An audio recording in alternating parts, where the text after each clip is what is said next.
महोदय, पर्यावरण से तात्पर्य किसी एक व्यक्ति के परिवेश से नहीं वरन व्यक्ति के, समाज के, राष्ट्र के और इस सारी पृथ्वी के ही परिवेश से है, जिसका प्रभाव व्यक्ति, समाज, राष्ट्र और सारे विश्व पर पड़ता है। पर्यावरण से तात्पर्य पेड़ पौधों, नदी, पहाड़ या किसी तंत्र विशेष से नहीं वरन उस समग्र वास्तविकता से है जिस पर मानव मात्र का अस्तित्व और उसका संपूर्ण आध्यात्मिक एवं भौतिक विकास निर्भर है। अस्तित्व केवल शारीरिक स्वास्थ्य ही नहीं, मानसिक भी। स्वस्थ शरीर में स्वस्थ मन ही अच्छे स्वास्थ्य की परिभाषा है। शारीरिक स्वास्थ्य हमारे आहार पर निर्भर है, जिसका स्रोत इस पृथ्वी का जल, थल, वायुमंडल है। मानसिक स्वास्थ्य भी प्रकारांतर से इन्हीं पर निर्भर है, क्योंकि जैसा खाए अन्न वैसा बने मन। स्वस्थ जीवन पर सबसे अधिक प्रभाव हमारे चिंतन का, हमारी परंपराओं का और उन सब परिस्थितियों का पड़ता है जो हमारे ऊपर आरोपित हैं या की जा रही हैं या की जा चुकी हैं। इसलिए पर्यावरण या परिवेश में जल, थल, वायु ही नहीं बल्कि वे सारे घटक महत्वपूर्ण हैं जिनका कुछ भी प्रभाव हमारे जीवन पर, हमारी क्रियाशीलता पर पड़ता है, जैसे हमारे विचार, हमारे आचरण और हमारी परंपराएं एवं संस्कृति आदि। सदा से मानव की आकांक्षा उन्नति और विकास की रही है। जगत का अर्थ ही है गतिमान, और गति दोनों ओर संभव है, उन्नति की ओर भी, अवनति की ओर भी। पहले को हम प्रगति कहते हैं, दूसरे को अगति, विगति, अधोगति या दुर्गति कह सकते हैं। वास्तव में मनुष्य ऐसा जटिल प्राणी है जिसमें अनेक विरोधाभासी और असंगत प्रतीत होने वाली प्रवृत्तियां और प्रतिक्रियाएं होती हैं।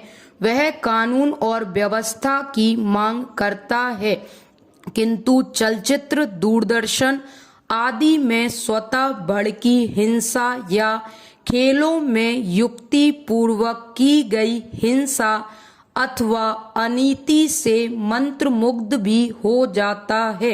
मनुष्य अपनी ही जाति या वर्ग के व्यक्तियों के प्रति प्रायः बहुत अधिक प्रतिद्वंदी होता है, किंतु कोई बाहरी खतरा उपस्थित होने पर उनके प्रति हद से ज्यादा सहयोगी बन जाता है। वह सड़कों पर या युद्धों में सामूहिक विनाश के प्रति उदासीन रहता है, किंतु किसी खान में फंसे हुए एक व्यक्ति या किसी कुएं में गिरे हुए एक बालक की रक्षा करने के लिए ढेरों साधन जुटा लेता है।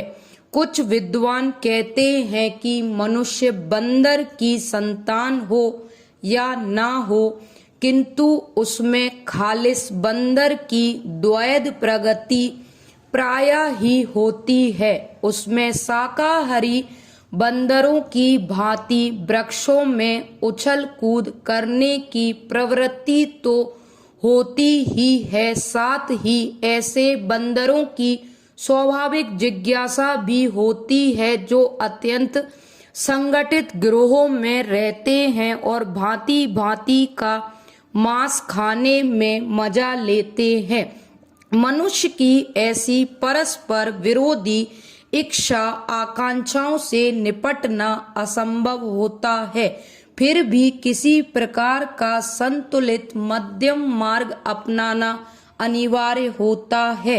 यही बुद्धिमानी का रास्ता है। विद्वानों ने मानव की मूलभूत आवश्यकताओं को 5 स्तरों में रखा है। आइए आज हम अपने विचारों को उस दिन तक ले जाएं जब हमने गणराज्य की घोषणा की थी। अपनी विकास की योजनाओं के संबंध में हमने वास्तव में काफी प्रगति की है, परंतु क्या हम भारत के सब नागरिकों को दरिद्रता, अभाव तथा कष्ट से मुक्त करा पाए हैं? प्रकृति की शक्तियों को अपने अधीन करने और जनता के कल्याण के लिए उन्हें नियंत्रण में लाने की दिशा में भी हम आगे बढ़े हैं, किंतु हम यह नहीं भूल सकते कि कुछ महीने ही हुए हमें भारत के उत्तर पूर्वी प्रदेशों में भयानक बाढ़ का सामना करना पड़ा था, जिसके कारण यातायात के साधन छिन्न भिन्न हो गए और वहां की जनता को भारी हानि उठानी पड़ी।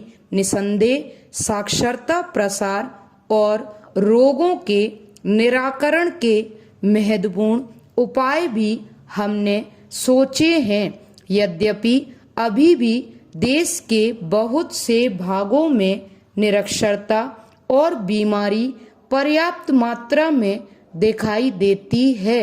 जन कल्याण की योजनाओं को हम बराबर आगे बढ़ाते रहेंगे, यह हमारा दृढ़ संकल्प है। इसमें संदेह नहीं किया जा सकता। इन योजनाओं को पूरा होने के संबंध में जो प्रयास अब तक किया गया है, उससे भी हमें असंतुष्ट नहीं होना चाहिए। फिर भी जो कुछ अब तक किया जा सका है, यदि वह बहुत चमत्कारी नहीं दिखता तो उसका कारण यह है कि अभी निर्माण कार्य जारी है और समाप्त नहीं हुआ है। राष्ट्र के निर्माण में समय की आवश्यकता होती है। आज हमारा गणराज्य दिवस है और भारत जैसे प्राचीन राष्ट्र के इतिहास में 5-7 वर्ष की अवधि एक स्वल्प काल है।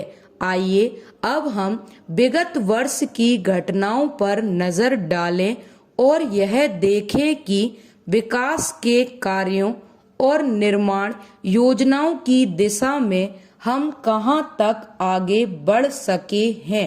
यदि मुझसे यह कहा जाए कि बीते वर्ष की घटनाओं का वर्णन मैं एक वाक्य में करूं, तो मैं कहना चाहूंगा कि संविधान में दिए गए निर्देशों के अनुसार हमने समस्त राष्ट्र के साधनों को ऐसे ढंग से जुटाना आरंभ कर दिया है जिससे यह स्पष्ट हो जाता है कि भारत में कल्याणकारी राज्य की स्थापना का श्री गणेश हो चुका है। पिछले वर्षों में हमने जो संकल्प और दावे किए थे, अब वे मूर्तिमान होने लगे हैं। इसलिए अब यह समझना कठिन नहीं है कि राष्ट्र किधर जा रहा है और आगामी 10 या 15 वर्षों में हम किस स्थिति में होंगे। महान नदी घाटी योजनाओं पर कार्य बराबर जारी है। इनमें से एक योजना भाखड़ा नागल योजना से बहुमूल्य पानी और बिजली पंजाब, पेप्सू तथा राजस्थान के भागों को भी मिलने लग गई है। दामोदर घाटी योजना से कुछ समय हुआ बिजली प्राप्त होने लगी थी और हीराकुंड, चंबल तथा दूसरी महान योजनाओं की भांति भी यह योजना यथेष्ट रूप से आगे बढ़ रही है। भाखड़ा नागल योजना का प्रथम चरण समाप्त होने से अब यह स्पष्ट है कि इन महान योजनाओं के द्वारा देश में कितने महत्वपूर्ण परिवर्तन हो जाएंगे।